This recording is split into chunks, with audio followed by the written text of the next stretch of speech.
Let's get the scoreboard up. Probe already being sent out? That seems so early. Okay, yeah, well, it doesn't... You're not gonna forgate in a professional scene. I was kind of surprised by that. All right. Wait, no, that was early. That was a 13. Wasn't that a 13 pylon? I'm supposed to be doing introductions right now. I'm already confused. In the bottom right, as the red Protoss, it is Liquid Mana. In the top left is the blue Zerg. It is Lambo. I'm not crazy. You don't 13 pylon. You can rally the probe to the natural, or well, close to it, anyways, for a 14 pylon.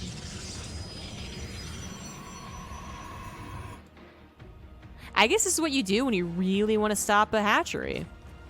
If Lambo was going for a 16 hatch, he's gonna have to be denied that. Even with, I think most maps allow a 16 hatch if you're like right on the dot with it, which pro gamers are, even against a pylon probe. But if you do a 13 probe, then I guess there's actually no way you can get the hatchery down. That's I mean, in the grand scheme of things, I guess it's not a lot, but it feels like a lot to dedicate to. Just to have Lambo put his hatchery over there. And I've gone over this before, guys. I've talked about how I really wonder how special it is to get the hatchery in a different place. It's one thing to block a hatchery, force them to make 2 more drones if they're totally prepared to spend 300 minerals somewhere else, mess up their build order. It's another thing when the Zerg player's like, okay, whatever, and then goes to the third. I really wonder. Aside from 1 or 2 scenarios, like there was a map that was very good to do this on because the third base was especially vulnerable against Immortal Sentry attacks. Aside from that, is there really a point? I'm already full of questions here. Already full of questions. I'm sure Lambo could answer them. MaNa could answer them. But I don't have them on hand right now, so just gonna have to chalk that up in the old brain noggin. I'm actually gonna write that down. Be right back.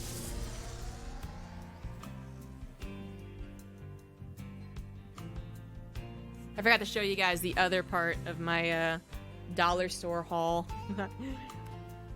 which is a notebook that's actually perfect. It has 3 tabs for 3 different races. It's perfect. Since nothing else much is happening, I'll go ahead and let the game continue. A little more pro blockage on that third base. And a Stargate opener. We'll follow the adepts.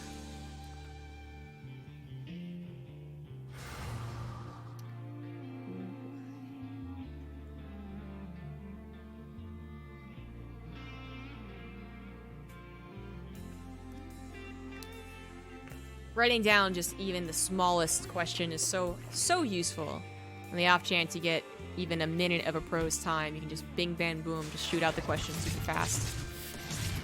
Adept's gonna scout like fully and entirely into the main base, try and maybe go for a drone too, but has that safety net of the shade going backwards.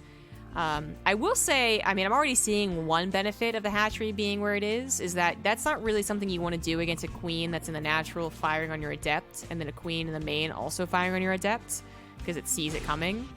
So I guess there's already a bit of a perk there. The adept can actually get into that main base and escape with the adept shade. And be like pretty much unscathed. Took a little bit of hull damage. Yeah. The creep spread happens so quickly amongst the pros now. They've really... I think it was different years ago, but pros now adapt so quickly to having to take their other base that sure, it's an annoyance, but I feel like this is where Lambo is like, oh, wow, really? He did 13 pylon block? Okay, well, that's not very good for him. I feel like he would say it that exact way. But I don't know. This was the ESL Pro Tour European Open Cup number 4. It's quite a mouthful. They're abbreviating it as EPL, I believe. So hopefully that catches on, because otherwise it's too much. It's too much to say. So this happened last week. All right, so we have not just a Phoenix and an Oracle, but a second Stargate on the way, and more Phoenixes, of course, because double Oracles aren't really a thing anymore. Phoenix already grabbed one Overlord, one to get a second one, but I don't think it's going to happen. A Transfuse could come down. Doesn't have to. I think MaNa actually thought he could save that. and then got distracted. Barely saves his 2 Adepts, though, and I guess I'd rather lose 1 Phoenix over 2 Adepts. I guess. Roach Run on the way, as well as a layer here for Lambo, really just playing it quite standard. He does not know about the Stargates, though, and that's a super big problem. Overlord Speed, very popular in TVZ, definitely not popular in PVZ. I'm going to guess just with the amount of openers that exist, 100-100 taken out of the equation can be devastating in many different ways, as opposed to a ZVT where maybe it's always worth, even if you see just a plain old 3cc. There's more time to react, I'm not sure. I'm sure different pros would have different answers. Well, that queen goes down pretty damn fast. 3 drones as well, and an instant recall.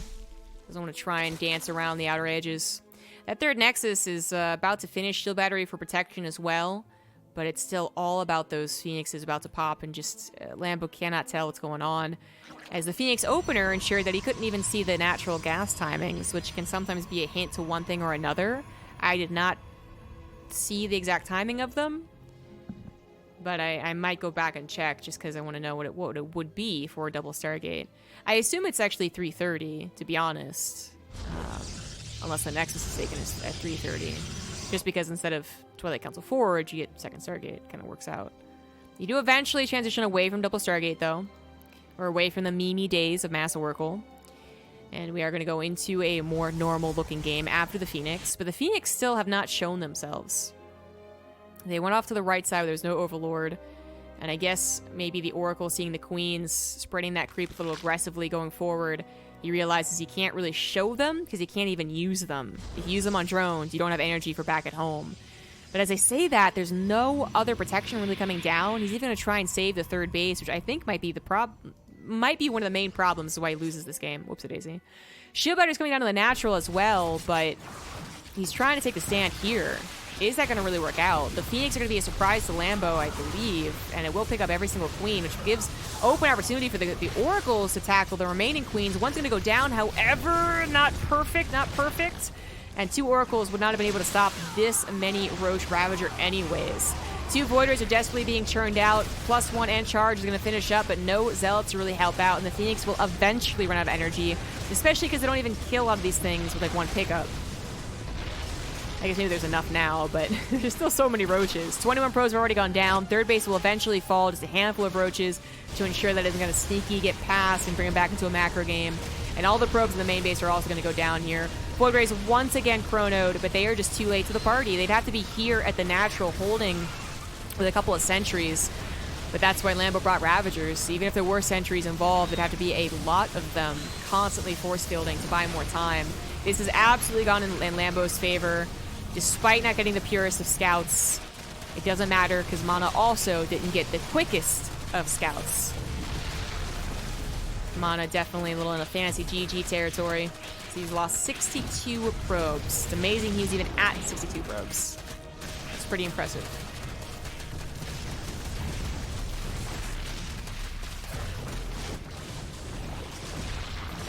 Phoenix going to try and now do some counter damage, but Lambo, I guess, recognizing, okay, if he's not tapping out, what else could he be doing? I guess go for a counter. He's getting triple spores in every single one of his bases, quadruple spores in every single one of his bases. And there is finally the tap out. But because I'm interested in also kind of analyzing and studying these games, I'm going to go ahead and back it up a tad. Scooch it up. Back it up. I'm going to check out these gas timings real quick. Seems to be 340, which, yeah, is around the time that you would do it for, like, any other build, except for a faster Nexus. That probe was messed up, like, the entire time, by the way, if no one noticed. It's like usually 330, so it's a little late, and this one's even later, and it's not being used, so you do not need. Maybe this is actually, I don't know if this is a mistake, or something you don't actually need to get, and you wanted to fake out any overlords that might come in. Cannot confirm that. Damn. Gonna have to find another replay with his double Stargate. But already Rue.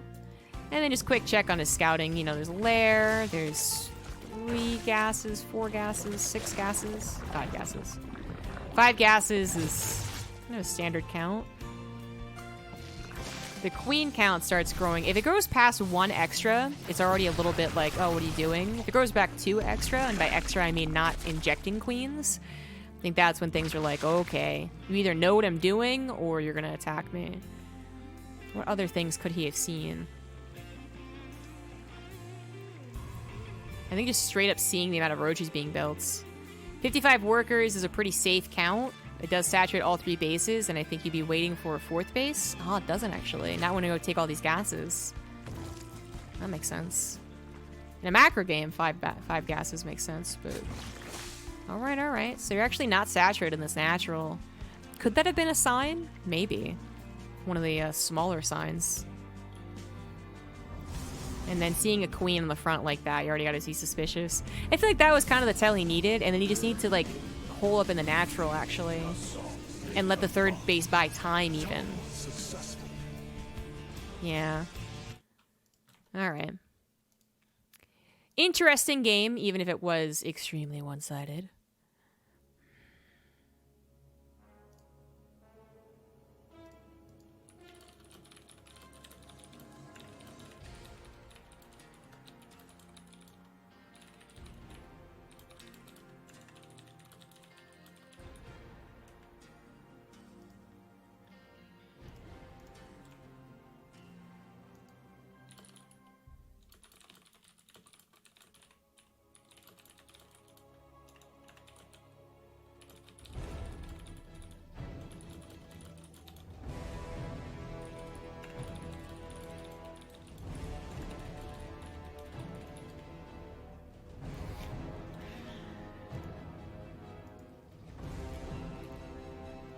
Alright, very swift game number 1. In the top left of Triton now, it is MaNa. In the bottom right, it is Lambo. Lambo going for an all-in. A lot of these players, there's a lot of players that really have to break their notoriety as a macro player. And it's a hard thing to do because it takes a very long time. It's actually like so hard to do, because even Showtime, who has really been mixing things in for the past 3 years at this point, would still absolutely be labeled as a macro player. You have to basically like flip the switch for a full 2 premier tournaments to suddenly have people be like, okay, why is he doing this? And then you have to deal with the inevitable criticism of like, you're just desperate, you know, whatever. So it's really hard, but yeah, Lambo is certainly known as like a macro player. Mixing things in like that should be something that is surprising, but then you really think long and hard on it, and you're like, well, actually, like, Lambo has shown a lot of very powerful all-ins. It just is overshadowed, I guess, by his macro and his, I think, intellectual way of approaching the game. Whereas his buddy a Laser, you know, is obviously more well-known as an all-in cheesy player.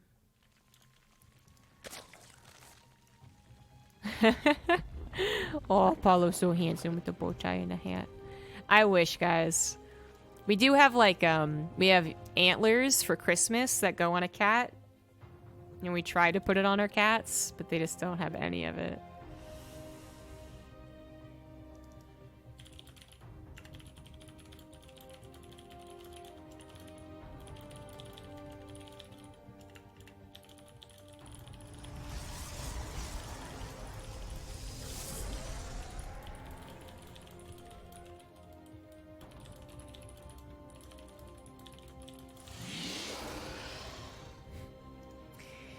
Chrono on a Stalker first, actually, this time. Double checking that. Yep. It is still going to be a Stargate, but changing up the Adept to Stalker. Lambo did not go for Overlord Speed last game. As I was talking about, it's unlikely to see Overlord Speed, but, well, it's unlikely. It's definitely not uncommon. I think that was a bit of a conundrum. Well, it's unlikely. It definitely can't happen. That's a better way to put it. Like, it certainly happens. Like, it's not the ZVT best of 5 where every single game is an Overlord Speed build from Cyril or Raynor or someone like that. And even they are now no longer always doing it. But it does happen. And I think after a game like that, if you see a Stalker opener as well, might also be a bit of a trigger. You're already mining the gas for it, so it's not a reaction thing. But Yeah, going into Overlord Speed the next game to try and circumvent any potential, like, oh, I'll get you. Oh, I noticed this, is absolutely a good plan.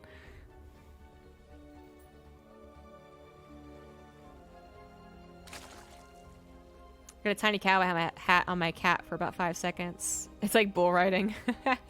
How long will it last? Yeah, it is. Some cats go into like the paralysis thing though, where they're freaking out so much they just stand still.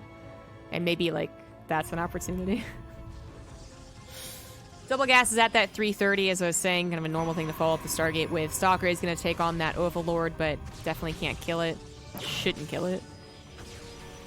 And that is going to kind of ruin any plan for anything spicy like a double Stargate.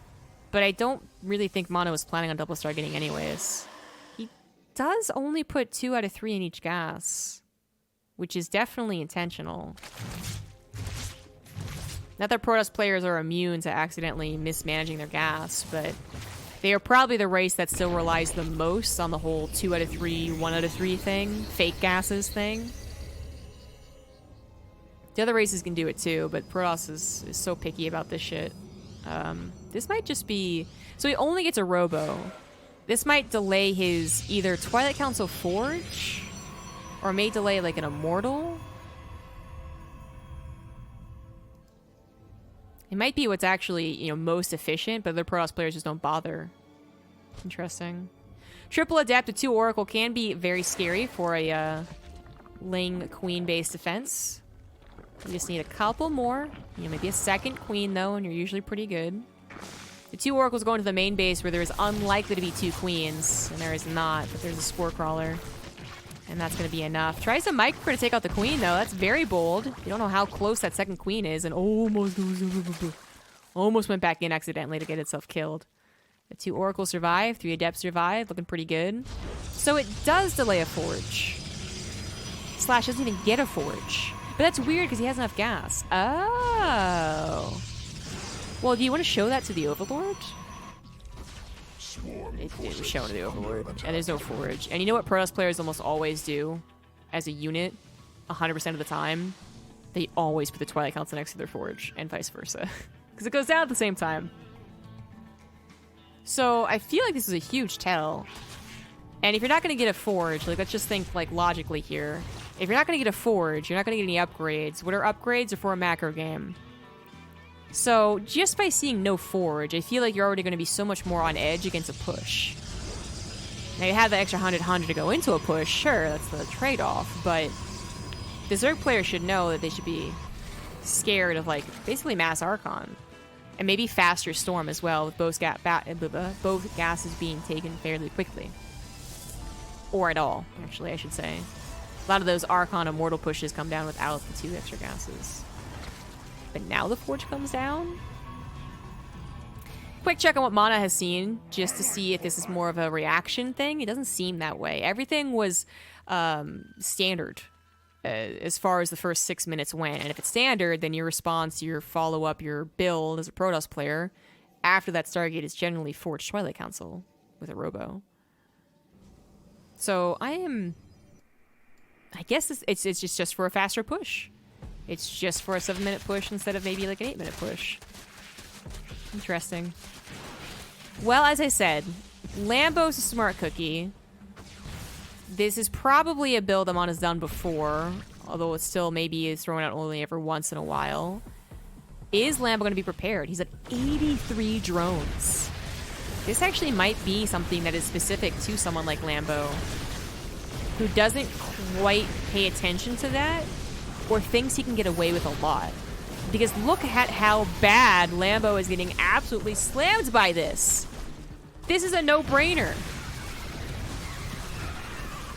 And the War Prism still available? Like, this is an ouchie moment. In the same way that last game, Lambo just obliterated MaNa. MaNa is about to obliterate Lambo. Upgrades or not. Lambo tries his best to micro with the Hydras, but loses 17 drones and a 4th base right off the bat.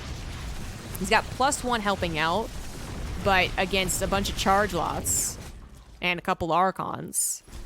Be better is having all these Hydra upgrades down, the +1 missile, the speed, and the range. When the speed first, by the way, means that he probably really... Like, that just adds to the whole he was not expecting a push.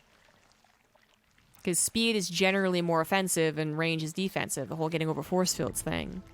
So yeah, I mean, I thought the Templar Archive's coming down, unless he didn't click on it, unless he thought it was a forge. I thought that was enough of a tell, but I might be just way... I might not be giving enough credit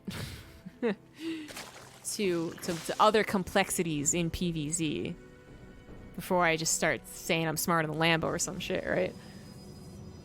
But that was very sneaky. It wasn't the end of the game. It actually was not a slam dunk. I thought the chargelets coming in would actually be enough to ruin the Hydras popping up. But MaNa actually pulls back. So it's not the end of the game. But that was a very convincing push. And behind it, MaNa does grab an upgrade. He's going to be behind on upgrades.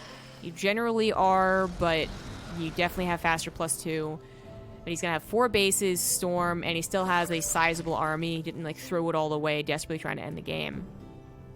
The Lambo's going to take a 4th base, protect against the War Prism, and try now to protect against another push here on the left side. He's going to pull his army back. He had a couple of run-bys set up, it looks like, but so does MaNa. MaNa coming in from the right side, even still has a stasis trap, so maybe he could evacuate in an emergency.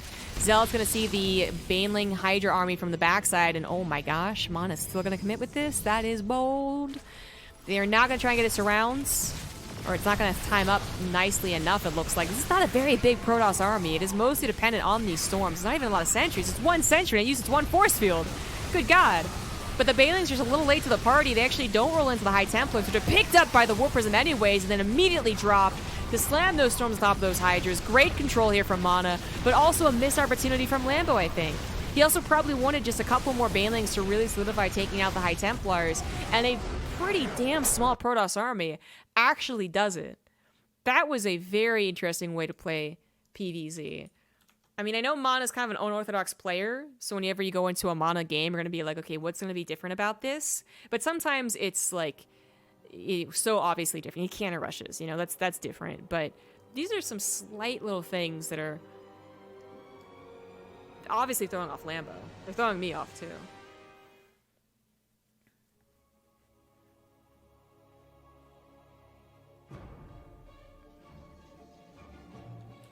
And another instant probe.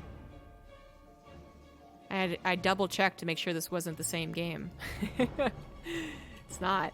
Once again, setting out that probe immediately, holding off on his second probe. Just to get a block? Damn, is that really worth it?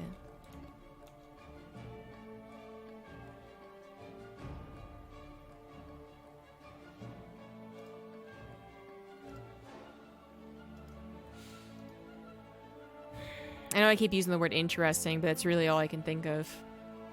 I think PvZ is still the matchup that I find the most enjoyable to learn. I feel like it's less... There's not like a... how do I put this? There's not many... There's not as many. There's not as many big splits in the build order that Protoss can do. They still have a kind of build orders, but they have 3 main options, right? Stargate, Robo, Twilight Council to kind of follow things up. We don't have any more gateway-based all-ins in PvZ. And then beyond that, they have a couple of you know, further branches. They have double Stargate after the Stargate. They have an Archon drop after Stargate. They have Macro after Stargate. And so on and so forth. I don't want to list everything out. That would take a while. But it still feels like those first 6 minutes are pretty reliable to learn. And then there's very slight changes afterwards that can be like they can be easier compared to in like those cool little ways where you look really smart for noticing. You sound really smart for noticing, you know what I mean? Like the gases. Like if I say this with more confidence, now that I've seen this happen, the lack of a forge, right? And I say this with confidence on the cast, I'm gonna get hella analysis cred, right? But I feel like Terran, I'm comparing this to Terran. Terran-wise, we have a lot of different builds. But I feel like they diverge so much in the early game, and then they all kind of collapse into the same thing in the mid-game, you know what I mean? Like, I'm probably not explaining it well enough, but I'm sure there's also just a lot of bias about being a main Terran player compared to a main Protoss, but yeah, I just think that Protoss is one of the more interesting races to learn. And Zerg, I mean, what about Zerg? They make the drones, they make the units. Nailed it, 10 out of 10. Essentially, the early game is solved. I guess maybe that's a little of it. I mean, this whole spiel can be picked apart and dissected and made fun of, you know, entirely. But I feel like I have a solid idea, and I'm just not articulating it right. The end result is that I find Protoss very interesting to learn. As a caster, I would never be able to remember any of this when I actually played it, though. Okay, so I'm just gonna not put all my guys in gas. That'll trick them. Proceeds to never put guys in gas. That's what would happen with me. Whereas Terran, I just feel so much more on the nose. You either scout the damn armor or you don't. You either scout the damn fusion core or you don't. Anyways. We do have a Resident Glaives push, so again, MaNa's mixing in the bag of tricks. Despite Lambo getting Overlord speed and, you know, presumably giving him the most information possible, did he... I'm gonna rewind right now, actually. The Overlord speed last game did not help him scout correctly. Okay, alright. Does he notice 2 out of 3? 2 out of 3? So last game, he got a lot of great scouting, still didn't react appropriately enough. This game, no Overlord speed, it's going to be something different again. I don't think he noticed that was 2 out of 3 out of 2 out of 3. It's such a small change, obnoxiously so. Like, stop talking about the guys in gas. But it's got to be for a reason that's not macro-oriented, right? Because gas equals macro. And if you don't take all the gas, then you're not taking all the macro. Okay, that's like the simplest way you can remember it. You don't have to be super cool, Gosu, 6,000 MMR to know that. And yet Lambo, I mean, he might know, like, he might have a guess of what it is, but he didn't see the Twilight Council. He didn't see a Robo. The Stargate timing has actually kind of come and gone, so he pretty much can say it's not that, and he didn't even seem afraid of it, because no Spore Crawlers, so he knew that much. But is it a Robo first or is it Twilight Council first, I guess is the question. So he drones as much as possible, but he does have to play a little bit scared. His Lings are scouting for this exact Warp Prism, but this Warp Prism could have been a Robo first, like, harassment thing, couldn't it have been? Doesn't necessarily mean it was Resident Glaives and a decent number of gateways. And this Overlord going to see the lack of the 4th gas is really going to say it's going to be more dedicated than he maybe thought prior to that. It's all about the timing, though. Whether he knew 1 second too late or not, the Adepts are already here. The Queens take a couple of the initial shots, but the Adept transfer into the natural forces the drones away, and that is the 3rd base, actually, so there weren't that many drones. Roach is starting to go down. The Creep Spread is available, so the Queens can try and tackle the Warp Prism throughout the 3 bases, but... well, they're dying right now, and the Warp Prism is being kept safely to the side. Lambo in desperation mode right now. Needs to just keep his drones alive to have a chance of this game, but just keep in mind all of the lost mining. And he wasn't exactly on a super high drone count to begin with. Behind this, MaNa takes a 3rd base, grabbing some Immortals, knowing that the Roach counter is inevitable once the Adepts either die or are recalled. And he's also getting a Dark Shrine. One Queen on top of the Warp Prism's trying her best to do something. The Roaches finally catch up to the Adepts to actually tackle a few. They take out maybe 3 or 4, but they're back into the natural, killing Adepts. In fact, splitting up as well, noticing perhaps that the Roaches are not being split up. And they're going to be in 2 bases at once. 7 drones go down. Another Shade transfer into that 3rd base. It's not really racking up the kills as you would hope. And that Roach count is getting increasingly scary for someone who just gave away every single Adept. There was no recall. There was no Shade out. That was a trade for, what, 11 drones? Putting them at equal workers. But MaNa has a very susceptible 3rd Nexus and is depending a lot on just a couple of Immortals and emergency Dark Shrine. But Lambo has an Overseer. Lambo's probably done this dance before. But it is defensive, and his Roaches move out of position, so the DTs immediately take out one of the Queens. They're going to have to split up, though. They see the Overseer. They know about it. Warp Prism comes back in to save the day. Going to save 2 of those DTs. 1 DT in the main, see that there's not much mining going on. Actually, he's a very, very low layer, which is probably not what the Adepts meant to target fire, but inevitably did so. And the Warp Prism going to save the 2 DTs. Going to bring them down to the 3rd base. This is just too much, it feels like. But behind this, MaNa really needs to get more macro going. His supply is still not looking very hot, although it would still be better, as Lambo just cannot get to that crucial number of Roaches to really take out, especially a turtling Protoss. 3rd base would be an easy grab, probably, but yeah, turtling Protoss with sentries and shield batteries, no, forget about it. You need at least double the supply to do that, and even then, it's not a guarantee. MaNa was banking a little bit. He finally uses it on extra gateway, starts up charge. A third immortal is on the way, and I think he is totally fine. Lambo just could not reinforce enough with how much he still had to deal with everything. He got the Overseer as he should, but the point is the DT still bought more time and still did just a little bit of extra damage. Being caught out in the open is kind of one way to maybe throw the game, but there's not enough Lings to really take advantage of it. Or is there? The Lings try and come from behind. Force fields go down. Immortal shields are both popped, but there's just so few units. One Immortal will go down. A War Prism a little bit late to come and save the day. It was recalled. But with a War Prism plus still 2 Immortals, God no. Lambo's not going to be able to break them. 48 workers of 35. MaNa absolutely has this game. Can't even think what Lambo could do to even come back right now. Maybe like a aspire and pray.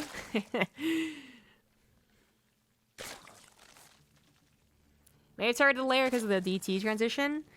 It's possible. It's just not a very good use of their time. I'm thinking that it was because the drones weren't there and the Adept Shade was still working, right? He's still waiting for the Adept Shade to go through. And what else is there to attack besides a layer? When that's the case. But you could be right. Maybe he was like, maybe I could do this. Doesn't actually end up happening, but that's not what saved him anyways. Just continued harassment. Big surprise to Lambo being attacked like that. Something about what MaNa's doing, to me, seems so obvious. You know, the lack of gas, right? It's like, okay, be on guard. But there's still so many things to be on guard about. So these things still aren't obvious enough to Lambo's scouting to be totally and 100% prepared. The Ling run by into the main is actually mixing things up here. Okay, so I said, how can Lambo come back in this game? And I guess this is one of those ways. I don't think it's going to be enough, though. Lambo takes a temporary worker lead, but as his third base starts to fall here, Roachborn's also at the third base, and that would be a very dangerous thing to let go. Drones are pulled into, I mean, Archons. That doesn't look so pretty. Good War Prism micro. MaNa usually pretty good at this. Going to micro a lot of key units here. That poor Stalker's probably going to die. Terrible death. It did. But he saved the rest of the units, and that's what's most important. Lambo now sub 60 supply, both of them on sub 30 workers, but the Immortal combination and more Zealots coming in means that Lambo has to tap out. GG.